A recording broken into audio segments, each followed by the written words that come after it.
are listening to the B2B Marketing Mindset with Pete Monfre and Bill Lowell. We want to help demystify marketing to reduce risk, drive more and better opportunities, and grow your business. Are you ready to master marketing?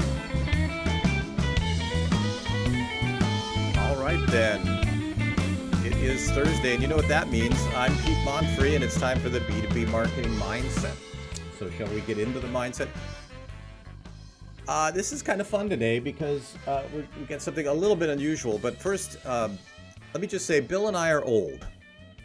I'm so old that I voted for Lincoln. I think Bill voted for John Bell. But that's, he's grown as a person since then. I'm so old, I won't risk buying green bananas. That's how old I am. But we thought it would be cool. Do the young people still use that word, cool? Is that still a word? We thought it would be cool to have somebody younger on the program to kind of see the industry from their point of view.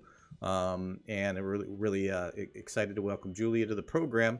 But first, let me introduce my intrepid co-host and drinking buddy, founder of Business Development Directives. It's a marketing research firm in Wisconsin. And he's so old that when he was a boy, the Dead Sea was only sick. Ooh. Ouch. It hurts so bad. George Burns. That's good. Start the program off and get me on the defensive. I really appreciate that, And yes, we are drinking buddies, but it's coffee. That's right. There you go. That's right. That's right. Where I think I added it up, we're over 130 years old together. So that's pretty old. That's good. But I still feel good. I still feel young. So anyway, I also read that taking regular naps prevents old age, especially if you do it while you're driving. So that's kind of a good thing. There you go. Let's see. It's a good thing we have a good guest today that can bring our average way down. So that's wonderful. That's true. That is a bonus. We are fixing our titles real quick here because, of course, if the folks that work on OBS Studio, which is our open source podcasting platform, if any of you are listening today, please fix it. It's crazy. But anyway, welcome Julia to the program. Yeah, thank you so much for having me. And she's so famous. She has one name, which is a lot easier for us older people to remember. So that's so good. If we screw it up, if we screw it up and call her something other than Julia, then we really have a problem, Pete. That's right. Yeah. So anyway, Jennifer, tell us a little bit about yourself. No, I'm just teasing. No, tell us a little bit about yourself, just kind of your background and. Absolutely. So I'm really excited. I'm going to be graduating college in May in about 1 month. From the University of Wisconsin-Whitewater with a communication degree. And actually, I've been so blessed to know Bill Lowell on the program. He has been a professor of mine for the last 2 years as I've been at the university. And then we've been able to do so much more outside in the business realm. But I've been so blessed. I'm really excited for the opportunities that are hopefully gonna just start after I graduate college. And actually, it's not just the start. I've been really blessed with a very unique story. I'm actually a quadruplet. So I've been blessed to be surrounded by so many people throughout my career so far and actually sing with my siblings. So my journey for sure, it's just only just continuing in my 8-year journey. Yeah, Julia's a very good singer. I'm a shouter, and so there's a little bit of difference there. But I did hear some of your performing, and Vintage Mix, I believe, is the name of the group, and it's an a cappella group, right? That's correct. That's correct. I'm correct. They are terrific. There's no doubt about it. And each of her siblings and families very wonderful as well. So it's just kind of a pleasure to get to know them. She said she's a communication major, but the other thing that I think the audience needs to know is it's her emphasis is public relations. So she's got the public relations. So that I think fits really nicely with what we're going to talk about today. Awesome. Well, it's that's a topic we do cover sometimes on the program, and mostly because people don't even understand what that means. But what is PR? But it's a lot of things. But today, what I really thought would be interesting is, there's huge upheaval in the industry right now, and it isn't just AI, although that's what everybody's talking about all the time. We'll talk about it a little bit too, but it's everything. It's technology platforms. It's the latest, tech that's supposed to change everything. It's hype. It's the job market's changing. The way people are hiring is changing. It's actually fairly nuts. And Bill and I, we have known each other and worked together for going on a little over 3 decades, and so we have this perspective that I think is a little unusual in that we've seen the entire market um, really transform itself, turn itself inside out. When we started, it was in the days. Well, it was BC, before computers, right? I mean, it was X-Acto knives and Band-Aids, and then of course we were early adopters of the personal computer. I remember buying like 15 Macintoshes at once. It was astronomically expensive. I remember we had a printer that was like $15,000 because it was a color printer that printed 11 by 17, and it was like the size of a washing machine. It sounded like one too. In fact, it was sitting on a table. So going off on a tangent, it was sitting on a wooden table. And over time, the movement from this machine printing actually loosened the table legs, and so it was like it really became like this crazy moving machine over in the corner, and everyone was afraid of it in the office. But I thought it would be interesting to kind of get your take on a few things, and I do think that there is a lot going on. So so let's just jump in, shall we? So what I'm really curious about is what was it about I mean, did you start off in school interested in marketing, or was it something that developed? What is it that interested you about? I'm saying marketing as a catch-all term, right? But what was it that inspired you to complete a degree, which is no small feat? Oh, thank you. Yeah, I would say what drew me to marketing was being able to promote people brands. So, my journey in marketing started all the way back in 2016 when my music group, my siblings, we started singing and we realized we were starting to get momentum, and naturally we were starting to be published in other publications and sources. So, we needed to create some media for ourselves to be able to promote, and that responsibility was just kind of handed to me. We decided in my family that that would be something that I would pursue. And then so I that's why I can say I have a track record of 7 years or 8 years now, because it started all the way back then, and then over time I've been building our platform. And then the education was just the cherry on the top to really solidify what I've learned so far from that experience. So your family like forced you into this. I love that. No, no, Like, yeah, we no. don't want to do it. Make Julia do it. Yeah, exactly. But then you liked it. I mean, you said when you say Mikey, you people liked it. brands, yeah, that's Yeah. hey Mikey. So you say people brands. Tell us what you mean by that. Yeah, well, I just noticed that we have to differentiate between there are products and then there are people. So naturally, the four of us, our product is music, but really at the end of the day, we're people, and people want to connect with who we are as artists. So I've really tried to go about all my marketing thinking, we're just people on the other side here, and we want to connect with all of you, our supporters, our fans. So I just love to think moving forward that I can help other people market themselves as people and not just products in the What marketplace. I guess I'm curious about that. So like the name of this podcast obviously is the B2B, marketing mindset. So we're working with business to business and at least giving them some good advice. So help us to understand, or maybe it's something that you've learned already along the way, but I understand about the relationships and building the people end of it, but it could be a professional service or whatever. So how does that translate? How does the people part of it in your mind, Julia, translate to, helping a business, so maybe you can give us some insights into that. Definitely. And I think it's what you just said, Bill, kind of like that mindset and that mentality as you're working at a business, viewing that other business as people too. and just recognizing that behind that name, behind that logo, there are people over there, and they are just needing products that you're working with. So I think it might go more to the mentality, if anything. I'm not sure if that's correct, but that's what I would say from my experience. I think it's pretty insightful. I tell people this a lot when it comes to selling, in particular, that you're not selling to a company. You're selling to people, human beings, sitting across the table from you, and they've got fears, and they've got pain, and they've got problems. And that's where your focus should be, that it's really not about the company. And so I actually think that's pretty insightful. And I'm a people. And so, and also I got my start in the music business as well. And Didn't you hear a first podcast from Lincoln? Isn't that what attracted you? Didn't you well, say back that? then, right. It Yeah. was just called a pod thing. Yeah. And it was by telegraph, actually. It was not nearly as fun. And no one could understand it. But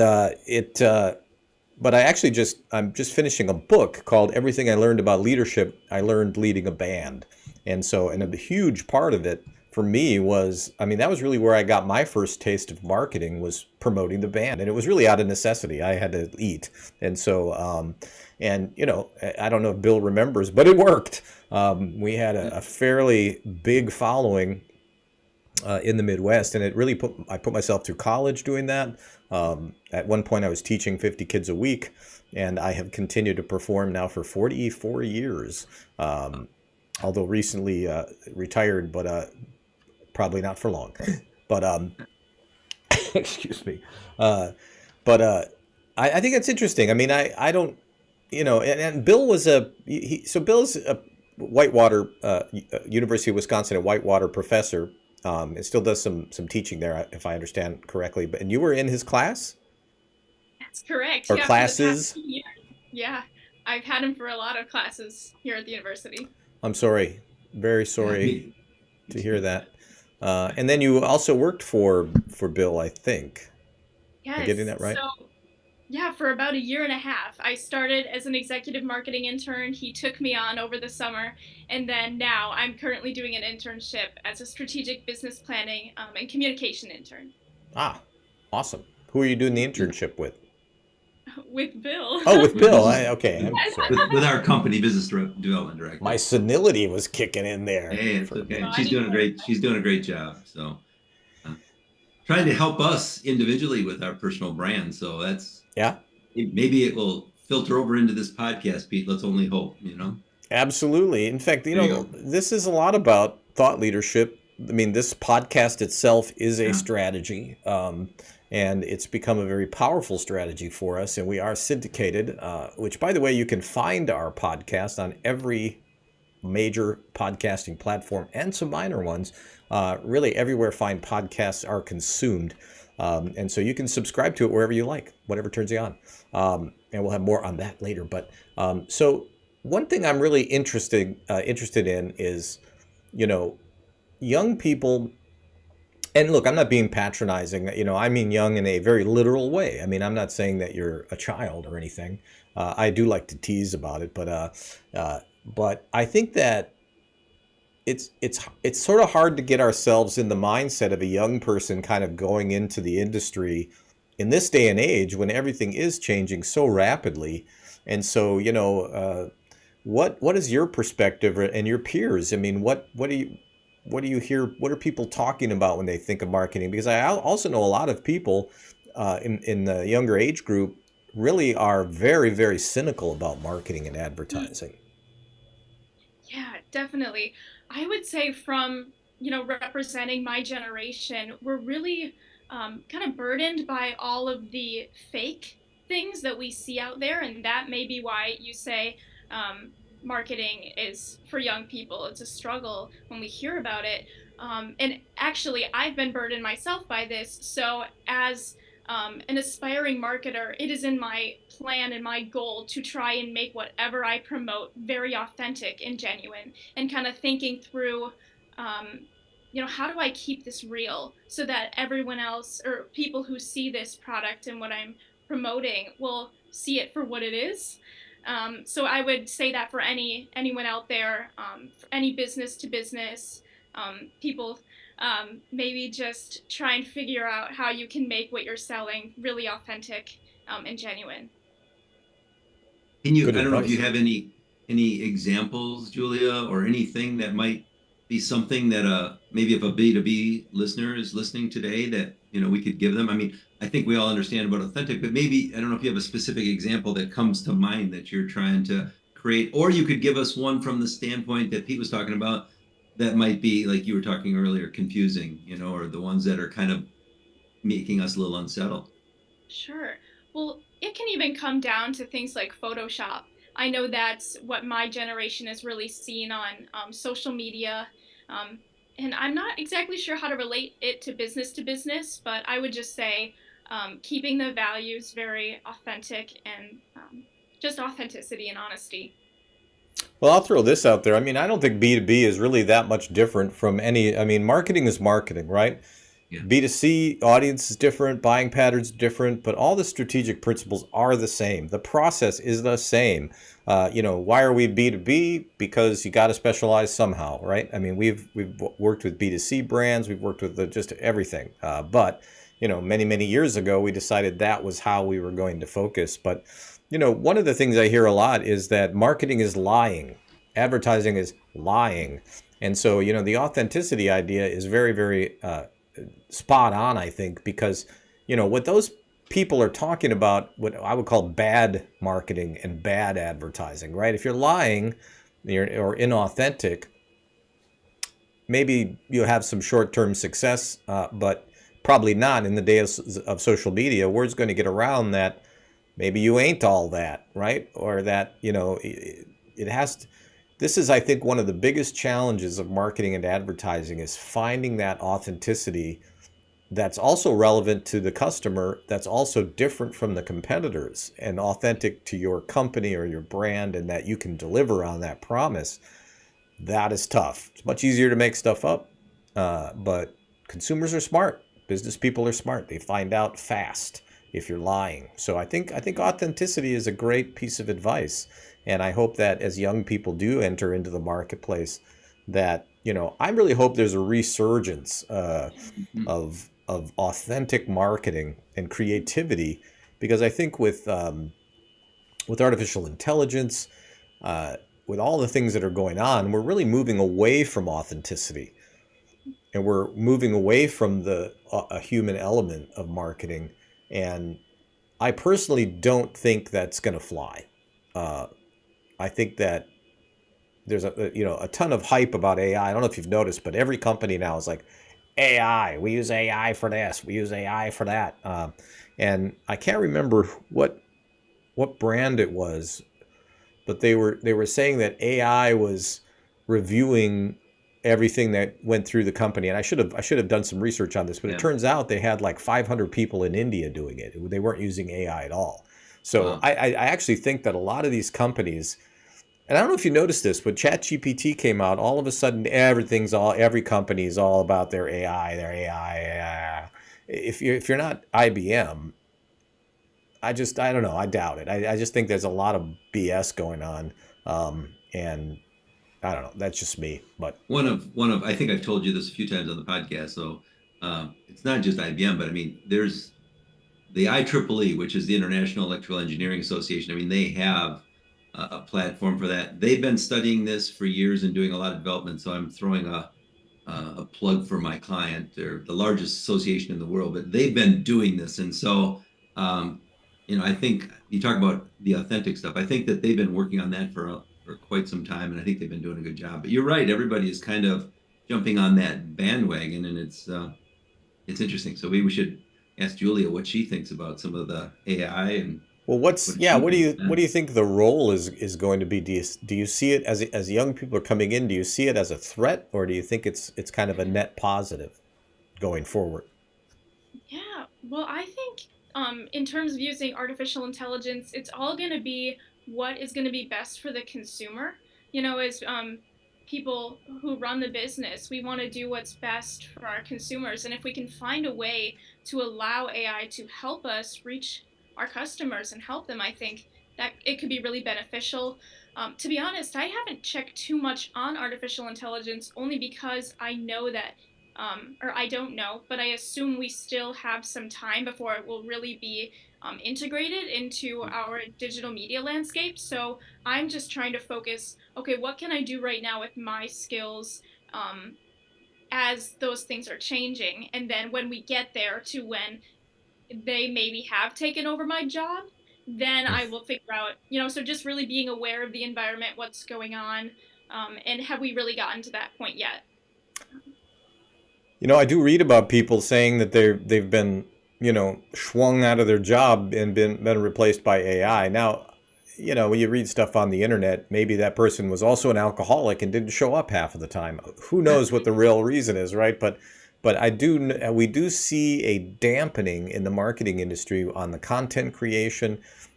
AI, a couple ideas come to mind. So AI does an amazing job of taking large amounts of data and making sense out of it, right? Because we'll use it for this sometimes. If we need to aggregate thousands of Google reviews into something that we can use, AI makes that kind of a snap, right? But most people, I think, right now are using AI for content creation. And I can spot that a mile away because unless there's human intervention, at least at this stage, that content's not good enough. Not good enough for my company anyway, and not good enough for my clients. And so, in fact, we in the earlier days, which was maybe 6 months ago, we were using AI and experimenting with it, and we just really end up redoing everything that comes out of AI. And so it's great for creating outlines. It's great for all kinds of purposes, processes, procedures. But if anything, it speeds up the process, but I just don't think it's going to replace people. And I think those companies that are doing big layoffs because they think they're going to use AI to replace people, it's not going to work out for them. And so I think you're going to see a backlash coming. And where I've had, I think Tim Hayden was on the program, and he said he thinks that there's the human factor, the ability to relate to another human being, is going to very much come into demand in a big way. That there's a lot of things that I don't think technology will ever be able to do the way that a human being can. And I'm talking about sort of the intangible ways of understanding a client and getting under the surface of what's really important, being able to ask questions that pull out of them more than a superficial understanding, those kinds of things. I think that, what goes in with technology goes out. And so garbage in, garbage out. And right now, I don't think these models are built on very good data. In fact, I was messing around with it this morning, and it was all about DEI. Like, where'd that come from? I wasn't talking about that. It injected this politically correct thing into my questions that I was asking it. And I just thought, where in the heck's that coming from? Good, bad, or indifferent. I mean, it was odd, but I think it goes back to what. Go ahead. Sorry. No, go ahead. I was just gonna say, I think it goes back to what Julia was talking about earlier, just being more authentic and really trying to do the best you can for the clients and the customers. And AI may play a role, like you were talking about, in some of the big data, but we'll have to see where it goes. Yeah, I just don't think it's something that you can just let AI do it, right? And just turn that loose. And I guess it depends on if you care about your brand or not. I mean, I do see a former client of ours, all of a sudden now they're using AI and they're basically taking it right from ChatGPT and putting it in their blog. And it just is moronic, to be honest. I mean, it's like, I hope their target audience is smarter than that, but I'm just not convinced yet. But it could be my old age. I don't know. But there's still a lot to be hashed out. I do think that it's going to become very, very sophisticated, very, very fast. And I know one of the people that really created Watson with IBM. And so it's been really, this technology has actually been around for a long time, since the 80s. And so who knows? It's really hard to prognosticate in that regard. But one thing that's coming up. And Bill, let me toss it over to you before I jump to the next question, because I know you have some questions too. Well, the only thing, and we'll just maybe Julia's got a quick insight on this one, and then we'll move on to the next one. But I was just curious for the viewers, Julia, have you had any class on AI? Have any of your marketing or PR, have they addressed this? Do they have it where students can use? I mean, is there any insights that you can share with this audience with regard to what's going on with your education in that? Yeah, I haven't come across any classes yet that have artificial intelligence, but I'm sure that will come down the line. And I'm probably just the end of that chapter in the universities. But yeah, I'm not sure if I have like any more artificial intelligence insights that I can offer, but I will say that if I'm looking to represent this next generation, I should probably be aware of artificial intelligence just a little bit more to make sure that I am staying up on the environment. So definitely just like staying up to date on things to represent my generation. So thank you for sharing your insights on it. I appreciate that. It's good to hear from the wisdom of, generations ahead of me. Notice the plural, generations, right? But I think that, I do think AI will change the landscape. I do think that in some ways it'll make things more efficient. I think a lot of agencies, marketing folks, I think that's a welcome change. I don't know how it bodes for employment, especially for people trying to enter the industry.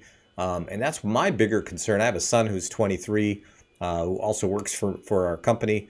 And, I would say he's about as smart as AI, maybe smarter, and I just wonder the impact, especially in the hiring process. So do you have much experience with, the way employers are using technology and AI to hire people?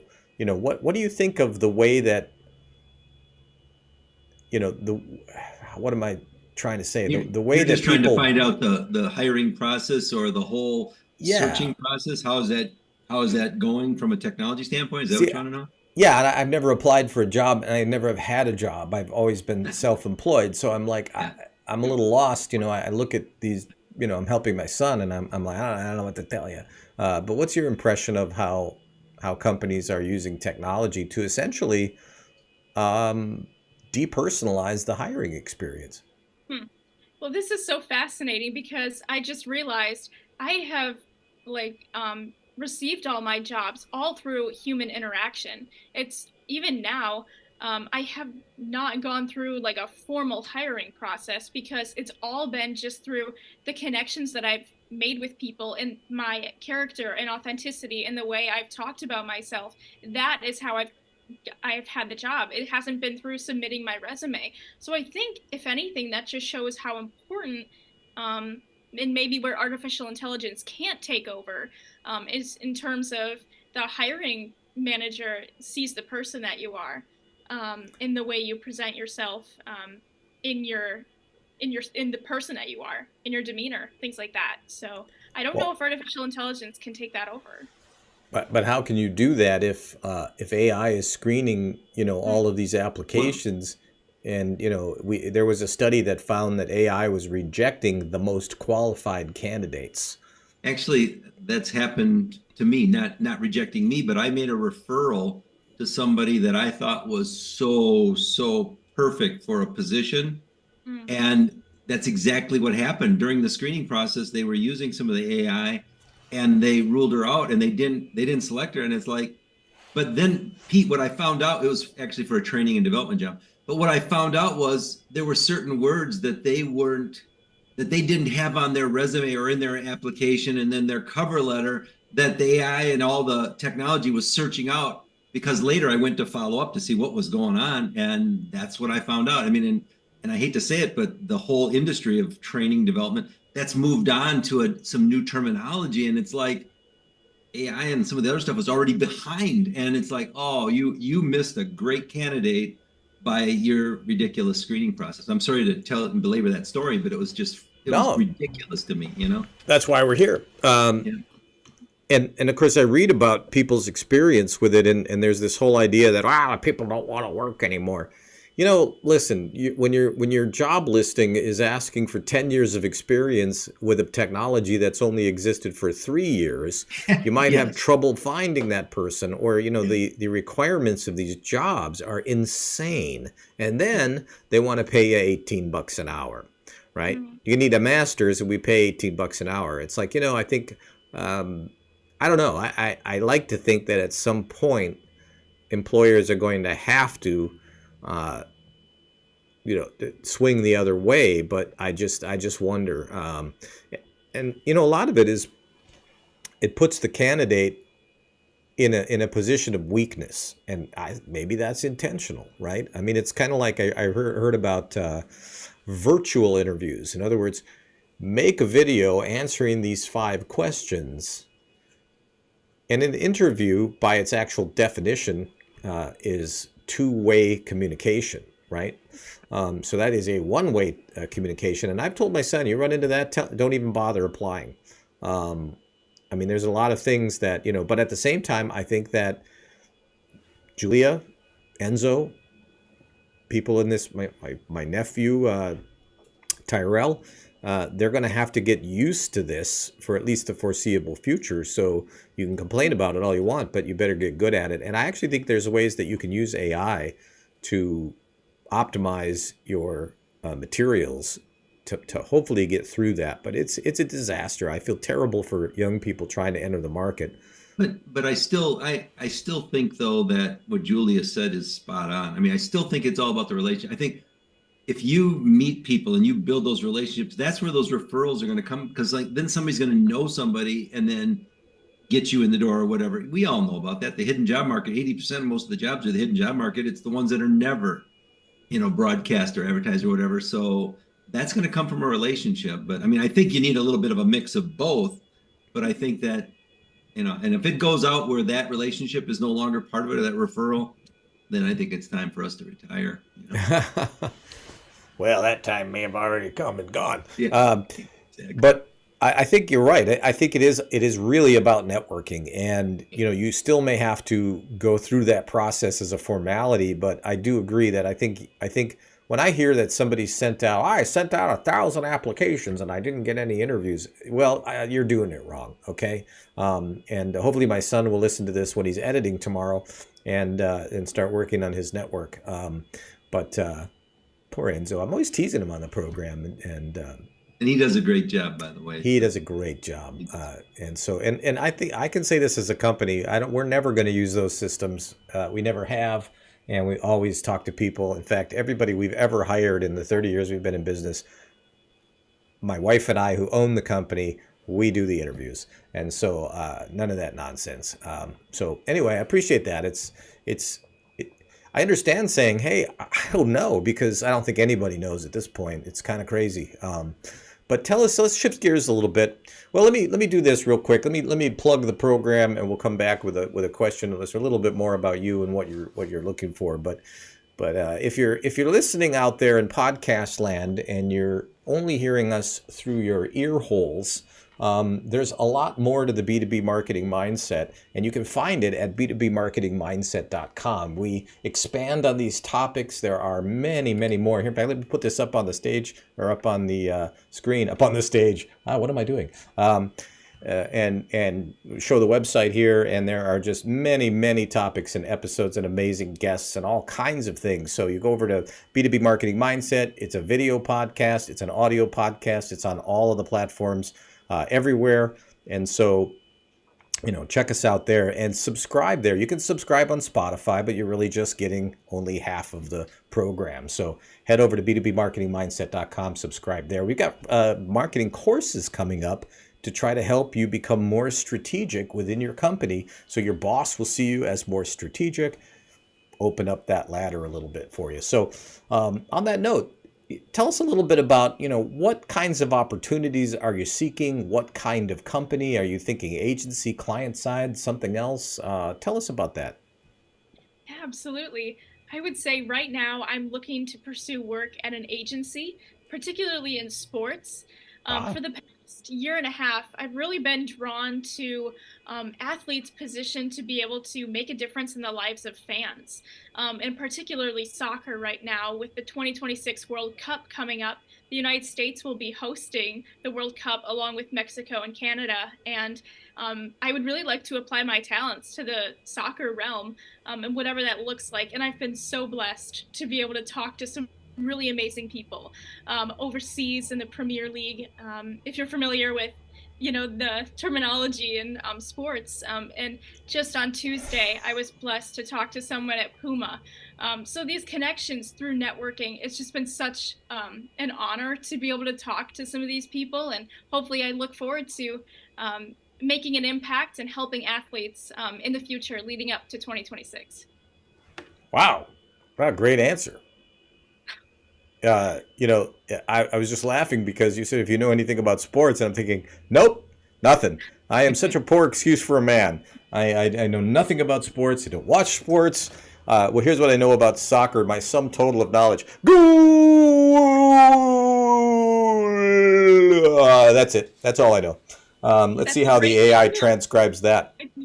Yeah. And I've seen some of the things that Julia has done, Pete, and she's done some great job, and she's put together some marketing plans for some really good athletes, and she's done some terrific things, and she's done a lot of research in that area actually with us. And so I'm looking forward to having her find something that she's going to enjoy in that sports world. And that could be, like we talked about, it could be an agency side, it could be doing some work for an agent or some other things too, or maybe even an organization that's a sports related, right, Julia? That might That's right. might have something. But I think individual athletes nowadays have really realized that they're brands unto themselves. There's all kinds of things going on, but I love that you have that focus. And, she's so famous that she doesn't want to use her last name. But so if you do want to reach out to her, reach out to Bill or myself, and we will connect you with Julia if you're out there in the sports marketing land. Because, I love that you have such good answers and you're so focused, because I talk to a lot of younger people and the stock answer is, I don't know. Yeah, I don't know.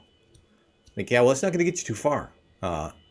So you're coming at this with a great focus, and I don't think I didn't have any focus when I was in college. I don't think I even learned anything in college. Honestly, I learned it on the job, and I started my first company about a year before I graduated from college, and so it was just a very odd trajectory for me. And I think we got very lucky in the '90s and built a pretty good sized company, but.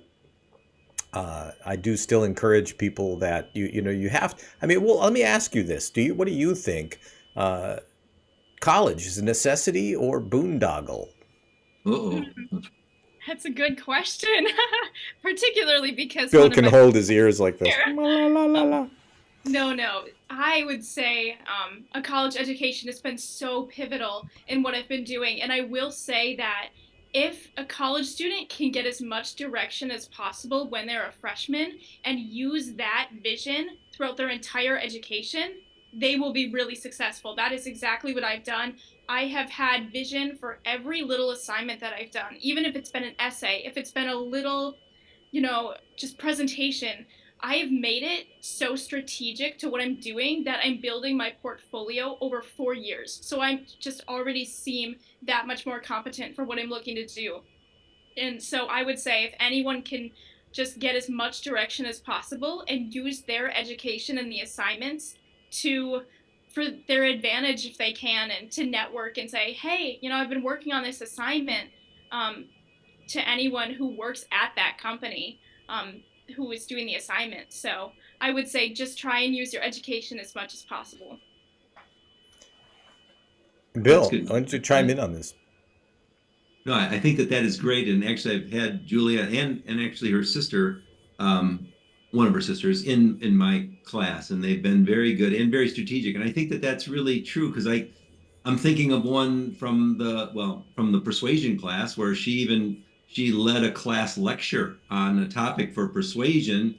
And I mean, she already incorporated stuff that she had already done on some websites and other things. And it was fascinating. But I think that whole package can be fabulous just for one portfolio example. So I totally agree with what she's saying. I think it's great. But I think Well, she's more focused than some, because I don't know that going in there, some of the people that are coming in as a freshman or even a sophomore, sometimes they don't know quite what they want, and hopefully they'll find it. But I think you're right on with the I, strategy part of that. I actually think it's okay to not know what you want. Yeah, I do counsel my son on this. Don't worry about it. Pick yeah, something, go for it. You can change. You're yeah, young. You can do whatever you want. But yeah. I think Julia. And were you homeschooled, Julia, by any chance? I went to public school. Well, you did go to public school. I don't know. It just sound like a homeschool. But I think you were implying, and correct me if I'm wrong. You know, in those early days of school, take advantage of those counselors. You know, talk to your professors. That's what they're there for. And I think a lot of students are really reluctant to do that for unknown reasons. And, you know, it's going to be impossible to navigate that. And the other thing I want to share, if there's any other young people listening, which I don't think there are, but if you Well, are, we hope there will be now. we hope there will be.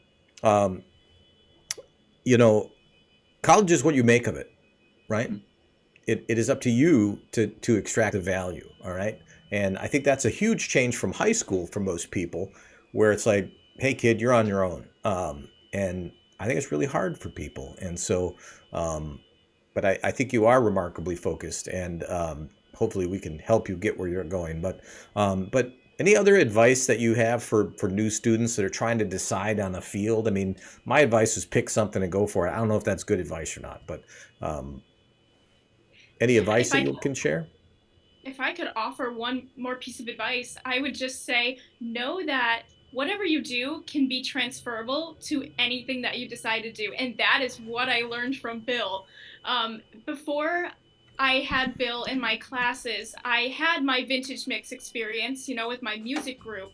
And I never would have imagined that all of that could be transferable somehow to sports marketing. But now I totally just see how the public relations can, you know, move over to athletes from musicians. So I would say everything that you do can be transferable in some way. So don't worry if you don't know what you want to do, because you can somehow find a way to use it in that new vision that you get when you do decide what you want to do. Absolutely. Thank you. You listened in class. I love that. Absolutely. That was, Well, I would also that was add the that, first class she had with me, so she remembered that from several years ago. well, relatively few people are working in the field where they have their degree, right? It's really that bachelor's degree is a ticket to get in the door. And a lot of companies, they're going to train you. They want to train you. They want to shape you. They want to mold you. And so but they want to see that you have been able to set a long-term goal and then complete that process. And I do believe, and Bill, you tell me if I'm wrong, I think colleges kind of make it a little difficult on purpose. Or maybe some of it's an accidental bureaucracy. But listen, if you can get through that. Yeah, I mean, isn't it? I think it's an exercise in persistence and organization and a lot of different things. I think that's really good. But one of the things that I wanted to do as a shout out to all of our listeners is, you know, you may or may not know of some position for Julia with regard to sports marketing, but even if you have some ideas for her or some suggestions, I hope you'll send us a note at the B2B Marketing Mindset or to either one of us, and we'll pass it on to Julia, because I'd like to see her land in something that she would really enjoy in that area. And you can follow Bill and or I on LinkedIn. We're pretty easy to get a hold of. We're very easy to find, and so we're always happy to help. And so, great episode. I think the episode title is "The Future of Marketing: Inspired or Expired." I think it's inspired. I think that there's more good to come, and I'm not known as an optimist, so that's saying a lot. But it is. Thank you so much for being on the program, Julia. And if you'll just stand by, and we'll be here next Thursday at 11 o'clock precisely. We're very precise. Have you noticed that? We learned that from college. It was all what I learned. No, I went to art school first, and then I was in film school, and I remember having to edit my films at 2 a.m. because that was the only time you could get on, one of those big old-fashioned film editing machines. And I tell you, it was a humongous challenge. And then I was playing a lot of shows, and I was teaching, and then I eventually started teaching at UWM, and that's where really I found my best employees were from my class. And so, shout out to Michael, our art director, and Amanda, who were incredible artists, and we're all friends to this day. So anyway, thank you, both of you. Bill, also like your pocket square today, Bill. Oh, thank you so much. It's very, very nice. I've lost my I hope that pocket people square. can see the Whitewater flag behind us, though. So There you go. See, the loyalty never dies. But unfortunately, the program does at about the 40-minute mark. So thank you, guys. And if you just stand by just a minute, more to come. You've been listening to the B2B Marketing Mindset with Pete Monfre and Bill Lowell. Add to the conversation by commenting, sharing, and liking. And don't forget to subscribe and check out the links in the comments. Learn more at b2bmarketingmindset.com.